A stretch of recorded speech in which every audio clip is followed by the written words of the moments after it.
Thank you very much, Madam Speaker, and thank you very much to the member for St. Albert for her thoughtful comments, and not just today, for the work that you've done throughout your career advocating for people who cannot advocate for themselves. It means a tremendous amount for the government front bench, their advocacy. But I really do especially want to thank the honourable member for Old Didsbury Three Hills for bringing up this issue, and I think the government certainly deserves credit for accepting that this is in fact an emergency and worthy of time spent in this House.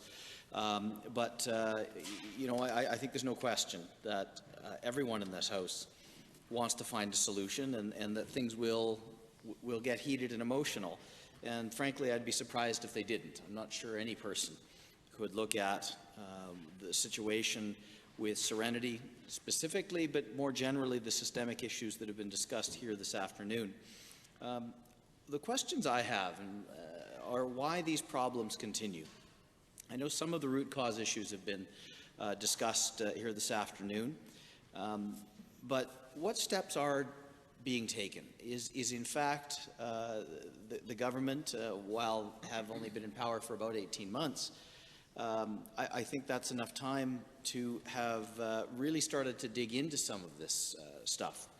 And I have to say that were I to find myself on that side of the House, not just as perhaps Minister of Human Services, but if I were any member of the front bench, I would really ask some very sharp questions about what the current state of the system is.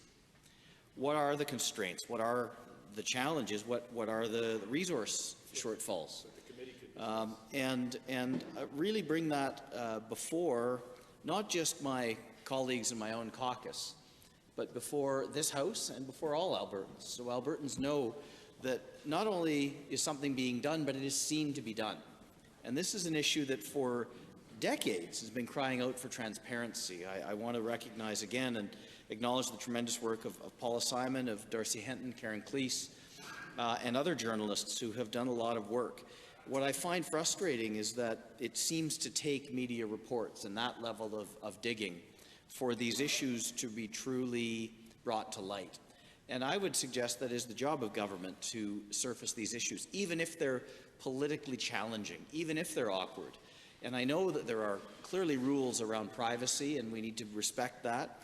But I would challenge that that the life of children in care in this province, or children who have been in care or have interacted with the child welfare system, ought to take precedence over privacy. It's interesting, we have the annual report of the Information and Privacy Commissioner, and I've read part of it. But one of the themes that emerges, and one of the themes that I have seen, is using privacy laws which are put in place to legitimately protect the private information of Albertans as an excuse for inaction, or as an excuse or cover for things the government doesn't want us to know about, that we ought to know about. And the more information that's out in public, the better. What I want to know is what's happening today. We know what happened to Serenity and so many others that we've heard about in this House. What's happening today, and what is the government doing about it specifically? 2 years ago. It seems like this government has continued on with a lack of responsiveness to foster parents, other guardians, who will advocate vociferously on behalf of a child who it seems may be being put into kinship care. When I read the recommendations of the Child and Youth Advocate, specifically in the Serenity's case, the recommendations to me are on one level very straightforward, and on another level tremendously troubling. When we read, I will start with the first recommendation, talked about the creation of a home study tool specifically for kinship care. I think that makes sense. That is relevant and addresses the unique kinship circumstances. I think we ought to do that. The question is, why is that not being done already? That to me seems like one of the obvious things we ought to be doing. What the Child and Youth Advocate recommends is that we use that toolkit to collect information, working with community professionals who are familiar with the applicant regarding the demonstrated ability of that kinship applicant. Are we not now evaluating the demonstrated ability of a particular kinship situation to accept a child in care? Is that not happening? And if that's not happening, that seems to be a pretty obvious root cause why there could be problems. Now, I want to emphasize that I believe the kinship care model is a very good model. It is what we ought to be pursuing, ensuring especially Indigenous kids are kept within their own cultural frame as much as possible. But never to, in a situation, should they ever be put in a situation where that's going to put the child at greater risk. And so that then goes to the supports that are required for kinship care providers. And that's the second recommendation of the Child and Youth Advocate, providing a continuum of culturally relevant supportive services. Is that not in place today?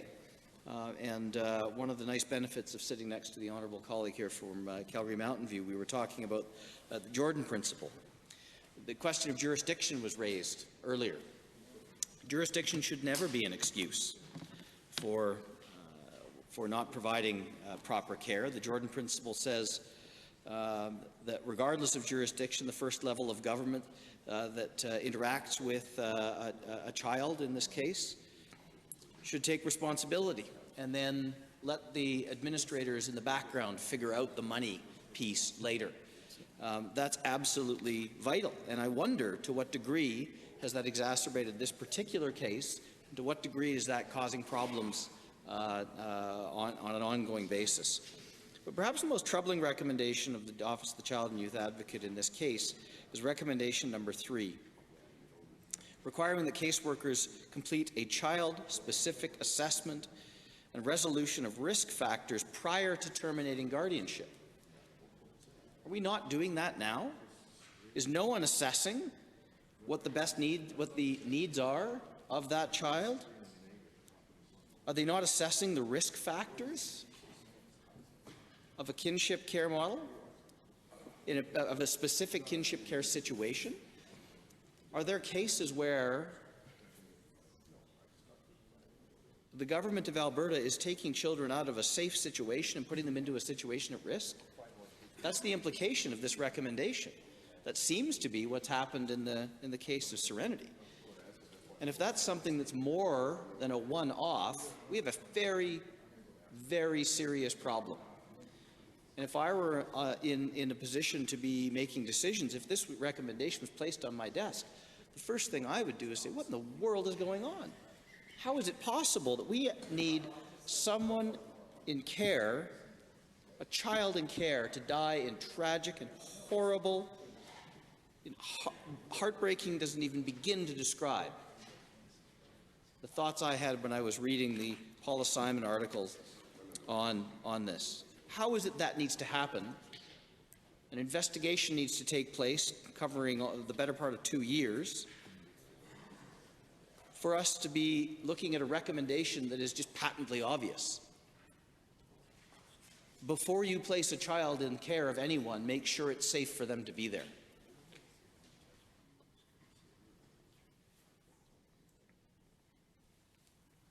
It literally puts a chill down my spine as I think about the fact that there may very well be children right now in this province. In fact, it seems likely there are, who have been put into dangerous situations where they're likely to face abuse, perhaps to the point of being starved to death, of dying in that situation. I don't suggest for a second the government wants that from the kids. I know they don't. I know for a fact there are members of this House sitting here today who directly work with, have directly worked with kids in care. I know that they don't want that either. I know for a fact they don't. But why is it that we have to let children die? And that seems to continue. It seems to be a pattern and a cycle that's repeating over and over again. Thank you, Madam Speaker.